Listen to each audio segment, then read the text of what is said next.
हा विषय कोणत्या पक्षाचा, कोणत्या जातीचा, कोणत्या पंथाचा नाही। हा कालचा जो विषय आहे हा महिला महाराष्ट्रातील समाजातील महिला सुरक्षतेचा, सक्षमतेचा आहे।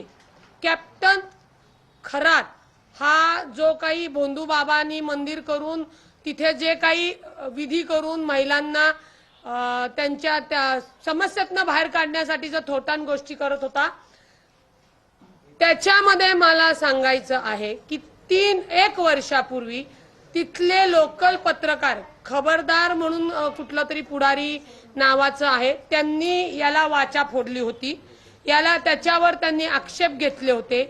त्यावेळेला महिला आयोगाच्या अध्यक्षांनी श्रीमती चाकणकर मॅडमनी त्यांना खुलासा मागण्यात आलेला होता।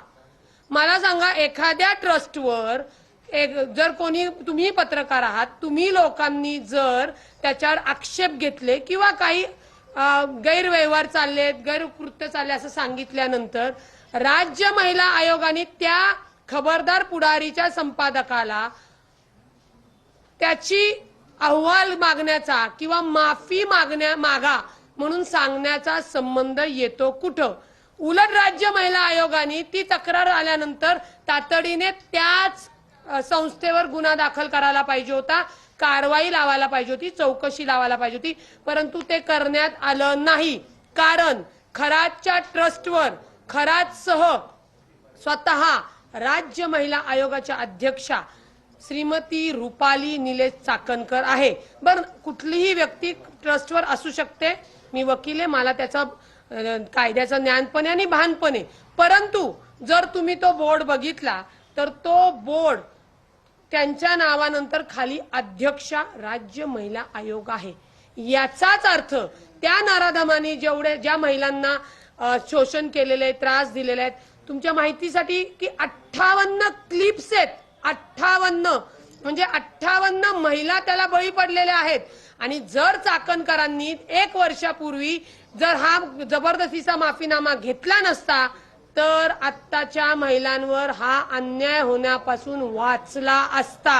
हे तितकंच त्या कायदेशीररित्या खरी गोष्ट आहे। मग का तुम्ही माफीनामा मागितला? तुमचा संबंध नव्हता तर तुम्ही अशा ट्रस्टवर होतात, ठीक आहे, धार्मिक ट्रस्टवर होतात, परंतु त्या नराधमाची हिंमत वाढली। माझ्यासोबत राज्याच्या महिला आयोग आहेत, माझं कुणी वाकडं करू शकत नाही, त्यातनं राज्याच्या महिला आयोग त्यांच्यावर छत्री धरतायत, याचा अर्थ काय? राज्याच्या महिला आयोग त्यांचे पाय धुतायत, याचा अर्थ काय? कुणी कुणाचे पाय धुवायचे का कुणी छत्री धरायची हा ज्याच्या त्याचा वैयक्तिक भाग असला तरी संविधानिक पदावर असलेल्या व्यक्तीला असा कोणताही अधिकार नाही। म्हणजेच श्रीमती रुपाली निलेश चाकणकर यांनी त्या खराताला अभय दिलेला आहे की तू वाटेल त्या महिलांचा बलात्कार कर, वाटेल ते शोषण कर, मी बसलीये राज्य महिला आयोगावर, तुझं केसाला सुद्धा धक्का लागू देणार नाही। हे या त्यांच्या कृतीवरनं आपल्याला दिसून येतं। कारण का? राज्य महिला आयोग महिलांच्या सक्षमीकरणासाठी, सुरक्षतेसाठी आहे।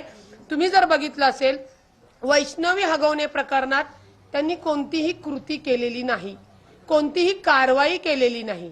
दुसरं, संपदा मुंडेच्या याच्यामध्ये पोलिसांच्या इन्व्हेस्टिगेशन टीम सोबत बसून त्यांनी तपासामध्ये सुद्धा बाहेर येऊन वक्तव्य करण्यात आलेली आहे। कायद्याने ते गुन्हा आहे। इन्व्हेस्टिगेशन जर पोलिसांचं व्यवस्थित व्हायला पाहिजे असेल, कायदेशीर पद्धतीने व्हायला पाहिजे असेल तर रुपाली चाकणकरनी तातडीने नैतिकतेची जबाबदारी स्वीकारून तातडीने पायउतार होणं गरजेचं आहे। याशिवाय तो तपास होऊ शकत नाही। आणि मी 100% खात्री देते, जर रुपाली चाकणकर त्या राज्य महिला आयोगाच्या पदावर राहिल्या तर त्या तपासामध्ये फेरबदल करणार, पोलिसांना आदेश देऊन पोलिसांच्या संगतमताने ते व्हिडिओ नष्ट करणार।